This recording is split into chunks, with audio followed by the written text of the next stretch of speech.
Merhaba arkadaşlar, Kıskanmak dizisinin yeni bölüm analizine hoş geldiniz.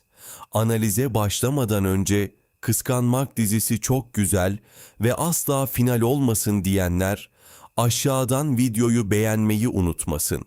Şimdi yeni bölüm detaylı analizimize başlayalım. Dizinin son bölümünde hikayenin geldiği bu noktada yaşanan kırılma sadece bir çocuğun kaybolmasıyla sınırlı kalmayacak, herkesin içindeki karanlığı ortaya çıkaran bir sürecin başlangıcı olacak gibi görünüyor. Aziz'in ortadan kaybolması aslında uzun süredir bastırılan korkuların, güvensizliklerin ve gizli hesapların dışa vurumu haline dönüşüyor. Deniz'in yaşadığı yıkım giderek daha derin bir çaresizliğe evrilirken, onun bu ruh hali çevresindeki herkesi de etkilemeye başlıyor. Bir annenin içgüdüsüyle hareket etmesi, bazı gerçeklerin açığa çıkmasını hızlandırabilir ve bu süreçte en güvendiği insanlara bile şüpheyle yaklaşması, hikayeyi daha da sert bir noktaya taşıyabilir. Kenan'ın kontrolünü kaybetmesi ise olayların daha da büyümesine neden olacak gibi duruyor. Onun öfkeyle hareket etmesi, doğru ile yanlışı ayırt etmesini zorlaştırırken, yanlış insanlara yönelttiği suçlamalar geri dönülmez kırılmalar yaratabilir. Bu durum aile içinde zaten pamuk ipliğine bağlı olan ilişkileri tamamen kopma noktasına getirebilir. Özellikle geçmişte yaşanan hesaplaşmaların yeniden gündeme gelmesi, bazı karakterlerin gerçek yüzlerini ortaya çıkarabilir ve izleyiciye kimin ne kadar ileri gidebileceğini açıkça gösterebilir.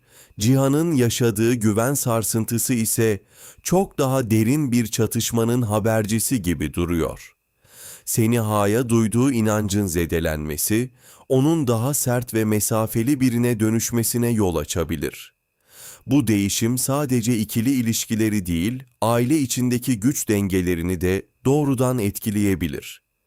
Cihan'ın alacağı kararlar, tarafların netleşmesine ve herkesin maskesini düşürmesine neden olabilir. Bu süreçte Nüzet ile olan gerilim de daha büyük bir yüzleşmeye doğru ilerleyebilir ve geçmişte saklanan sırlar birer birer açığa çıkabilir. Nur'un planlarının beklenmedik sonuçlar doğurması ise hikayenin en kritik noktalarından biri haline geliyor.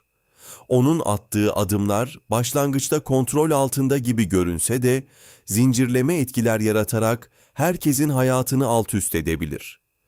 Paşazade ailesinin dağılması sadece bir sonuç değil, aynı zamanda yeni ittifakların ve daha tehlikeli oyunların başlangıcı olabilir. Cemal Paşazade'nin ölümüyle ilgili gerçeklerin ortaya çıkması, geçmişte yapılan hataların bugünü nasıl şekillendirdiğini gözler önüne serebilir. Aziz'in kayboluşunun ardındaki gerçek ise muhtemelen en büyük sürprizi barındırıyor. Bu olayın basit bir kaçırılma olmadığı, aksine planlı ve derin bir hesaplaşmanın parçası olduğu hissi giderek güçleniyor. Bu durum, hikayedeki bazı karakterlerin sandığından çok daha karanlık bir role sahip olabileceğini düşündürüyor.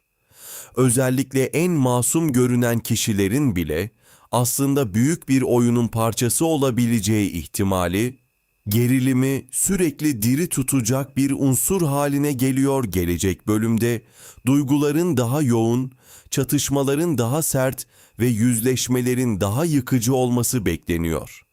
Her karakter kendi içinde bir sınav verirken, bazıları geri dönülmez hatalar yapacak ve bu hatalar zincirleme şekilde diğerlerini de etkileyecek.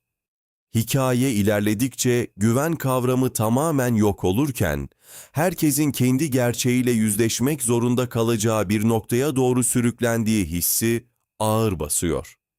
Bu süreçte ortaya çıkacak her yeni bilgi dengeleri yeniden değiştirecek ve izleyiciyi sürekli olarak farklı ihtimaller arasında bırakacak.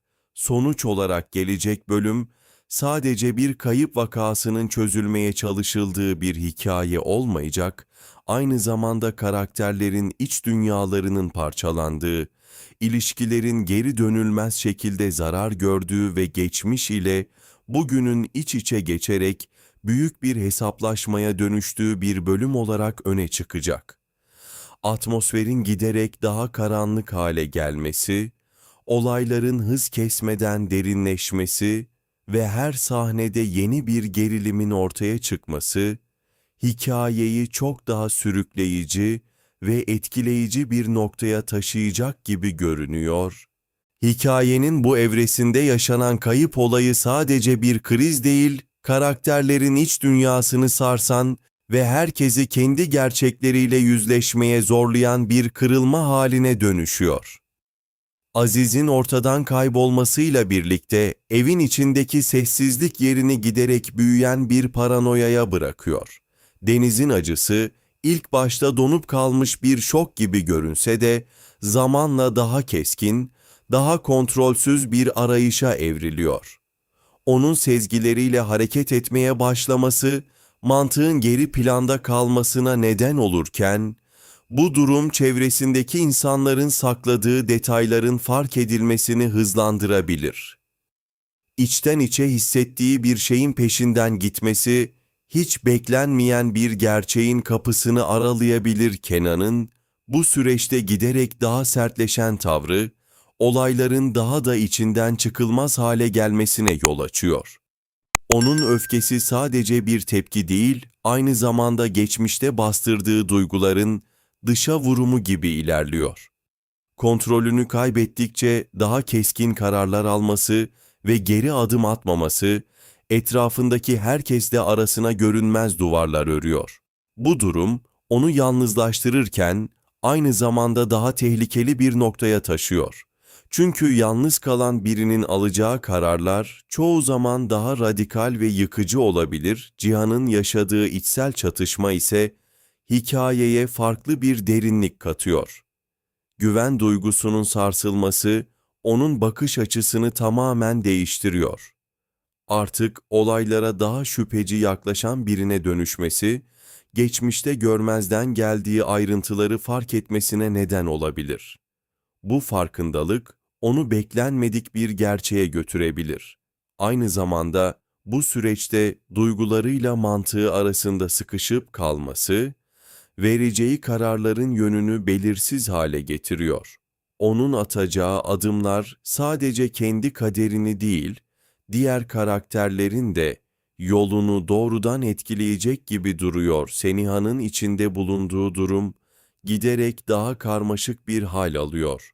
Üzerindeki baskı arttıkça verdiği tepkiler daha hesaplı ve daha temkinli hale geliyor. Ancak bu temkinli duruşun arkasında saklanan gerçeklerin ağırlığı, onu her an hata yapabilecek bir noktaya getiriyor.